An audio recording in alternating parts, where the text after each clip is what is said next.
How to fix Instagram chat theme option not showing in less than 1 minute. Hello guys, first thing you wanna do is open the settings on your phone, go to the wireless and networks, go to the airplane mode, enable it and then disable it. After that, go back, open the apps manager on your phone like this and wait a few seconds. It will start loading the apps that you have on your phone. After that, you have to scroll all the way until you find the Instagram app,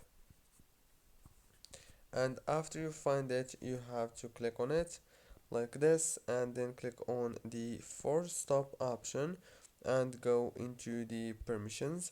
Make sure to enable all the permissions. Go back again, click on the storage, click on clear cache and then click on clear data.